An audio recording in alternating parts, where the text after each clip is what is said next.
சாய் பக்தர்களுக்கு என் அன்பு வணக்கங்கள். ஓம் சாய்ராம். என் அன்பு குழந்தையே, நன்றாக சிரி. இன்றே சிரித்து முடித்துவிடு.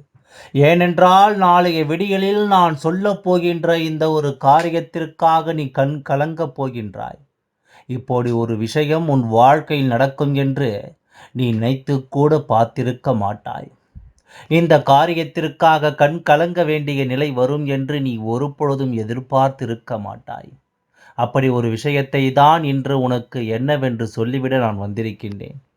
உன் அப்பா உன் முன்னால் நிற்கும் இந்த நேரம் உனக்கு கிடைக்கக்கூடிய ஒவ்வொரு விஷயங்களையும் நீ என்னவென்று சரியாக புரிந்து கொள்ள வேண்டும்.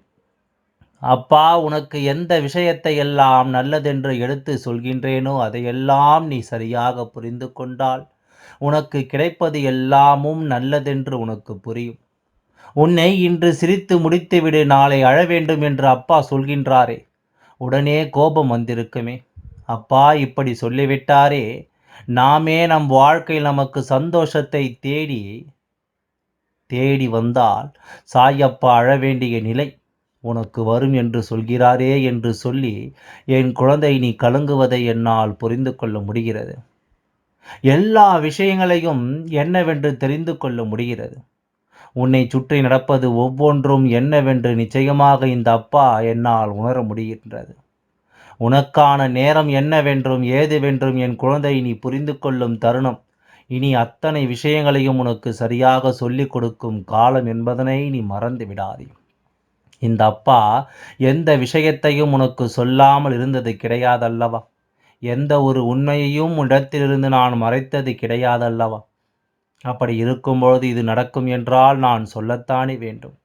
நீ என் மீது கோபம் கொண்டாலும் அதை நான் இடத்தில் சொல்லி முடிக்கத்தானே வேண்டும். எந்த ஒரு காரியமும் நடக்காது என்று சொன்னோமானால் அது நடக்கும் பொழுது அதை உன்னால் தாங்கிக் கொள்ள முடியாது. அதை உன்னால் எதிர்கொள்ள முடியாது. அதே நேரத்தில் நான் நடக்கும் என்று சொன்னால் அதே நேரம் அது நடக்கவில்லை என்றாலும் பரவாயில்லை என்று சொல்லி நீ நகர்ந்து சென்று விடுவாய். ஏனென்றால் இதுவெல்லாம் பிரச்சனைகள் சம்பந்தப்பட்டது. பிரச்சனைகள் நடக்காது என்று சொல்லும் பொழுது அது நடப்பதை நீ எப்பொழுதும் எதிர்பார்த்திருக்க மாட்டாய்.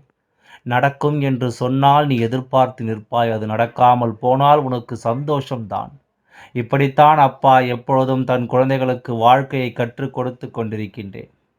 நீ எப்பொழுதும் மற்றவர்களை பார்த்து பயப்படுவதற்காக அல்ல, எந்த இடத்திலும் தைரியமாக நிற்க வேண்டும் என்பதற்காகத்தான், எந்த தருணத்திலும் எதனையும் எதிர்கொள்ளக்கூடிய மனப்பக்குவத்தோடு இருக்க வேண்டும் என்பதற்காகத்தான் அப்பா இன்று உன் வாழ்க்கையில் இது போன்ற விஷயங்களை எல்லாம் செய்து கொண்டிருக்கின்றேன் என்பதனை நீ முதலில் புரிந்து கொள்ள வேண்டும். அப்பாவின் முன்னின்று உனக்கு ஒன்றை செய்யச் சொல்லும் நேரம் நீ எல்லா நிலையிலும் விரும்பியதையெல்லாம் சரியாக பெற்றிட வேண்டும். உனக்கான நேரம் இந்த வாழ்க்கையில் நீ கண்ணீர் சிந்த வேண்டிய நேரம் என்ற ஒன்று இருக்கிறது என்றால் அந்த நேரத்தில் அதை செய்ததாகத்தானே வேண்டும். என்ன செய்ய முடியும்? ஆனால் நான் உனக்கு சொன்ன பிறகு அதை நீ எதிர்கொண்டு ஏற்றுக்கொள்வாய். இது நமக்கானதுதான் என்று ஏற்றுக்கொள்வாய். நல்லதோ கெட்டதோ எதுவாக இருந்தாலுமே நமக்குரியது என்னும் பொழுது அதை நிச்சயமாக நாம் ஏற்றுக்கொள்ள வேண்டும். நமக்குரியது என்னும் பொழுது அதை நிச்சயமாக நாம் உணர்ந்து கொள்ள வேண்டும். உன்னோடு எந்த காலகட்டத்திலும் நான் வருகின்ற இந்த தருணத்தை நீ சரியாக பயன்படுத்தி கொள்ளும் பொருட்டு நிச்சயமாக எல்லாமே உனக்கு சரியாகவே நடக்கும் என்பதனை நீ உணர்ந்து கொள்வாய். உன்னை சூழ்ந்து வருகின்ற விஷயங்கள் அத்தனையுமே உனக்கு பேரதிசயத்தை கொடுப்பதை நிச்சயமாக என் குழந்தை நீ கவனமாக புரிந்து கொள்வாய். இத்தனை நாளும் இதையெல்லாம் நாம் தாண்டி வருகின்றோமோ அது எல்லாம் இந்த வாழ்க்கையில் உனக்கு என்ன கொடுக்கும் என்பதனை சற்று நீ புரிந்து கொண்டாயானால் உனக்கு எதிர் வருகின்ற நேரங்கள் என்ன தரும் என்பதனை புரிந்து கொள்ள முடியும். இனி வரக்கூடிய மாற்றங்கள் எல்லாம் உனக்கு எதை கொடுக்கும் என்பதை நிச்சயமாக உன்னால் புரிந்து கொள்ள முடியும். தருணங்களை இந்த வாழ்க்கை நீ உன்னுடையதாக மாற்றுவதுதான் உன் பொறுப்பு. இந்த நேரங்கள் உன் வசமாக்குவது உன்னுடைய பொறுப்பு. எல்லா நிலையிலும் நீ விரும்பியது போல ஒவ்வொன்றும் உனக்கு நடக்க வேண்டிய காலம் அத்தனையும் என் குழந்தை நீ சரியாக தெரிந்து கொண்டாயானால் உன்னை தேடி வருவது ஒவ்வொன்றும் உனக்கு சரியாக நடப்பதை நிச்சயமாக நீ என்னவென்று ஏற்றுக்கொள்வாய் என்பதனை மறந்து விடாதே. இந்த நேரம் நான் வருவது போல உனக்கு எல்லாமே நிறைவாகவே நடக்கும். நான் இருந்து உனக்கு நடத்தது போல அத்தனை விஷயங்களுமே உனக்கு சரியாகவே நடக்கும் என்பதுதான் உண்மை. என்றுமே நான் வருவேன். எந்த நிலையிலும் நான் உன்னோடு இருப்பேன். எப்பேற்பட்ட கஷ்டத்திலும் உனக்கு நான் தொடர்ந்து வந்து நன்மைகளை நடத்துவேன் என்றும் சாயப்பா வரும்போது உனக்கு வருகின்ற இன்னல்களிலிருந்து நீ விரும்புகின்ற சந்தோஷங்கள் எல்லாமே உனக்கு உறுதியாக நடத்துவதை நிச்சயமாக என் குழந்தை நீ சரியாக புரிந்து கொள்ள வேண்டும் என்பதனை நீ மறந்து விடாதே. எதையெல்லாம் உன் வாழ்க்கையாக நடத்தி கொடுக்க வேண்டும் என்று ஆசைப்படுகின்றேனோ அதையெல்லாம் எப்பொழுதுமே உன் வாழ்க்கையாக நான் நடத்தி கொடுப்பேன் என்பதனை நீ மறந்து விடாதே என் குழந்தையே. இந்த தருணம், இந்த நேரம் இனி உன் வாழ்க்கையில் என்ன கொடுக்கும், ஏது கொடுக்கும் என்பதனை நீ கவனமாக தெரிந்து கொள்ள வேண்டும். இந்த சூழ்நிலைகள் எல்லாமே உனக்குள் எப்படி உருவாகப் போகிறது என்பதனை நீ எப்பொழுதும் தெளிவாக தெரிந்து கொள்ள வேண்டும். மனமுருகி என் குழந்தை, இந்த வாழ்க்கையில் நீ எதிர்பார்க்கின்ற எல்லா விஷயங்களும் ஏதாவது ஒரு சூழ்நிலையில் உனக்கு நம்பிக்கையை கொடுத்து உன்னை வாழ வைக்கும். சாயப்பா நினைத்தது போல உன்னுடைய வாழ்க்கையில் இப்பொழுது நடந்து கொண்டிருக்கின்ற விஷயங்கள் ஒவ்வொன்றையும் என் குழந்தை நீ சரியாக உணர்ந்திட வேண்டும் அல்லவா? என்னவானது ஏதுவானது என்பதை எல்லாம் ஒருபுறம் நிறுத்திவை. இனி உனக்கு நடப்பது எல்லாம் எதை செய்யும் என்பதனை நீ தெரிந்து கொண்டு வாழ பழகி உன்னோடு எந்த இடத்திலும் நான் வருகின்ற இந்த நேரங்கள் இனி உனக்கு வேண்டியதை எல்லாம் சரியாக கொடுக்க வேண்டும் அல்லவா? நீ விரும்பியதையெல்லாம் சரியாக உனக்கு நடத்த வேண்டும் அல்லவா? எந்த நிலையிலும் என்னவென்றும் ஏதுவென்றும் என் குழந்தை நீ தெளிவுபடுத்தும் காலம் உனக்கு எதை நடத்தினாலும் நான் சரியாக நடத்தி கொடுப்பேன் என்பதனை நீ புரிந்து கொள்ள வேண்டும். எல்லா பிரச்சனைகளும் ஒரு நாள் முடியும் என்று நாம் சொல்ல வந்தால், ஆனால் அப்பா சொல்வதை பார்த்தால் பிரச்சனைகளே இப்பொழுதுதான் ஆரம்பிக்கப் போகிறது போலவே சிரிப்பதையெல்லாம் நிறுத்திவிட வேண்டும் என்று சொல்கிறாரே என்று யோசிக்கின்ற என் குழந்தையே, ஒன்றை கவனமாக புரிந்து கொள். நான் எந்த ஒரு விஷயத்தை சொன்னாலும் அதற்கு பின்னால் 1000 காரணங்கள் இருக்கும். நான் எந்த ஒரு விஷயத்தை உன் முன்னால் எடுத்து வந்தாலும் அதற்கு பின்னால் நிச்சயமாக ஒரு உண்மை இருக்கும். அப்படியானால் நான் உன்னை சிரித்து முடித்துவிடு என்று சொல்கிறேன் என்றால் நிச்சயமாக நீ பெறக்கூடிய ஒரு மிகப்பெரிய வெற்றி ஒன்று உன் வாழ்க்கையில் நாளைய தினம் உன்னை தேடி வரப்போகிறது என்ற அர்த்தம். அப்படியானால் உன்னுடைய கண்ணீர் துளிகள் ஆனந்த கண்ணீர் துளிகளாக இருக்கப் போகிறது என்ற அர்த்தம்.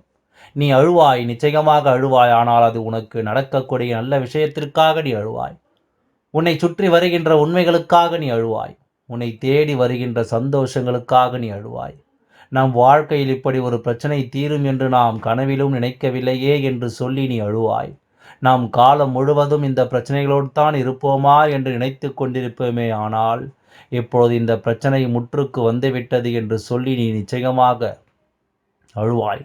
அந்த ஆனந்த கண்ணீரை தான் நாளை விடியலில் நீ சிந்திக்கப் போகிறாய். அதாவது, என் அன்பு குழந்தையே, நான் சொல்கின்றேன், என் குழந்தை எப்பொழுதுமே சாயப்பாவின் கண்களை உற்று நோக்கி பார். நிச்சயமாக உனக்குள் இருக்கின்ற குழப்பங்கள் எல்லாம் உன்னை விட்டு விலகும். உனக்குள் இருக்கின்ற தைரியங்கள் எல்லாமும் இருமடங்காக எப்பொழுதுமே நாமாக வாழ வேண்டும் என்ற எண்ணம் உனக்குள் உருவாகி கொண்டே இருக்கும்.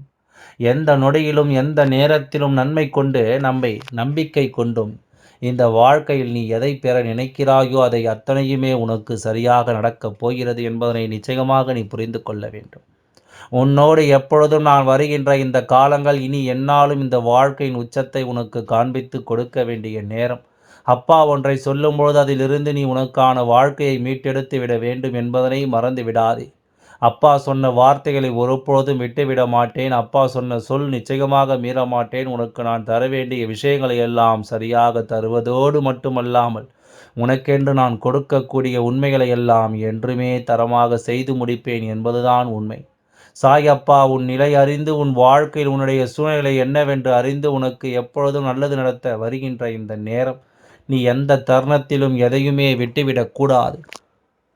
எந்த நேரத்திலும் உன் வாழ்க்கையை நீ இழந்துவிடக்கூடாது. கலங்காதே, நின்று உன் வெற்றியை பெற வேண்டும். தயங்காதே, நின்று உன் வாழ்க்கையில் உண்மைகளை நீ உணர வேண்டும். எப்பொழுதும் போல என் குழந்தை, இந்த அப்பாவின் ஆசைகளோடு உன் வாழ்க்கை உனக்கு எல்லாவற்றையும் நல்லதாகத்தான் கொடுக்கும் என்பதனை நீ புரிந்து கொள்ள வேண்டும். என்னுடைய குழந்தையாக இருக்கும் பட்சத்தில் நிச்சயமாக நான் சொல்லும் பொழுதே புரிந்து கொண்டிருக்கும். அப்பா எப்பொழுதும் நம்மை கண்ணீர் சிந்த விட மாட்டார். அப்படி நம்மை கண்ணீர் வடிக்க சொல்கிறார் என்றால் அது ஆனந்த கண்ணீராக மட்டுமே இருக்க முடியும். சரி, சிரிப்பை நிறுத்திவிட்டு ஆனந்த கண்ணீர் வடிக்க வேண்டிய அவசியம் என்னவென்று கேட்கிறாயா? சிரிப்பு என்பது இந்த வெற்றிக்கானது அல்ல. ஆனந்த கண்ணீர் என்பது உன்னுடைய லட்சியத்தை நீ தொட்டதற்கானது. உனக்கு ஒவ்வொன்றையும் சரிவர சொல்லித் தருகிறேன். இந்த நேரம், இந்த நொடி போல உன்னுடைய வாழ்க்கையில் எல்லாமும் சரியாக நடக்கும் என்பதனை நீ உணர வேண்டும். நீ விரும்பியது ஒவ்வொன்றும் உனக்கு நிறைவாக கிடைக்கும் என்பதனை சர்வ நிச்சயமாக என் குழந்தை நீ கவனமாக புரிந்து கொள்ள வேண்டும். இனி என்ன நடந்தாலும் ஏது நடந்தாலும் அப்பா சொன்ன சொல்லுக்கு மறுசொல் இல்லை. சாயப்பா சொன்ன வார்த்தைகளுக்கு மறு வார்த்தை இல்லை. நான் எதையெல்லாம் உன் வாழ்க்கையாக துடிக்கிறேனோ அதுவெல்லாம் என்றும் உன் வாழ்க்கையாக மாறுவதில் எந்த ஒரு மாற்று கருத்தும் இல்லை என்பதனை நீ புரிந்து கொண்டால் அது போதும். எப்பேற்பட்ட நிலையிலும் என் குழந்தை நீ ஆசைப்படுவதையெல்லாம் நிச்சயமாக மீட்டெடுத்து விடுவாய் என்பதனை நம்ப. எப்பேற்பட்ட கஷ்டத்திலும் நீ விரும்பியதை எல்லாம் நிச்சயமாக உணர்ந்திடுவாய் என்பதனை நம்பு. உனக்கென என்னாலும் நான் வருவதை புரிந்து கொள்ளும் பொழுது அந்த இடத்தில் நின்று உனக்கு என்னவெல்லாம் கொடுக்க வேண்டுமோ அதையெல்லாம் அப்பா சரியாகவும் தரமாகவும் உனக்கு நடத்தி கொடுப்பேன் என்பதுதான் உண்மை. இத்தனை காலம் தொலைத்தது எல்லாம் நினைத்து கலங்காதே. இனி உனக்கு எல்லாம் பேரதிர்ஷ்டத்தை கொடுக்கும். நீ ஆசைப்பட்ட ஒருவர், நீ எதிர்பார்த்து நின்ற ஒருவர் நாளை நிச்சயமாக உன்னை தேடி வந்து உன்னோடு பேசுகின்ற ஒரு நிலையை நான் உருவாக்கி கொடுக்கின்றேன். சில நேரம் ஆனந்த கண்ணீர் சிலருக்கு எப்பொழுது வரும் தெரியுமா? நாம் உயிராக நினைக்கின்ற ஒருவர் தனக்கு பிடிக்காத காரியங்களை எல்லாம் செய்யும் பொழுது மனமுடைந்து போய் நிற்பார். ஒருவேளை அவர்கள் திரும்பி நமக்காக வாழ நினைத்து விட்டார் என்றால் அந்த நேரத்தில் அவர்களைப் போல நமக்கு யாரும் இல்லை என்ற ஒரு எண்ணம் உருவாகும். நமக்காக ஒருவர் தன்னை மாற்றிக்கொள்கிறார் என்றால் அவர்களை பார்க்கும்போது அந்த நொடி ஆனந்த கண்ணீர் வரும் அல்லவா? அதற்கு பெயர்தான் சந்தோஷம், அதற்கு பெயர்தான் ஆனந்த கண்ணீர். மகிழ்ச்சி. இதைத்தான் அப்பா சொல்கின்றேன். இப்படி ஒரு சந்தோஷம் உனக்கு கிடைக்கப் போகின்றது. அதனால் உன்னை நீ தயார்படுத்திக் கொள். என்னவென்றாலும் ஏதுவென்றாலும் நீ ஆசைப்பட்டது அத்தனையுமே உனக்கு சரியாக கிடைக்கும் நேரம். இனி எந்த விஷயத்தையும் மனதில் போட்டு குழப்பிக் கொள்ளாமல் உன்னுடைய வேலைகள் அனைத்தும் சரியாக நடக்கும் என்று நம்பு. நிச்சயமாக எல்லாம் நல்லபடியாகவே நடக்கும். ஓம் சாய்ராம். நன்றி, வணக்கம்.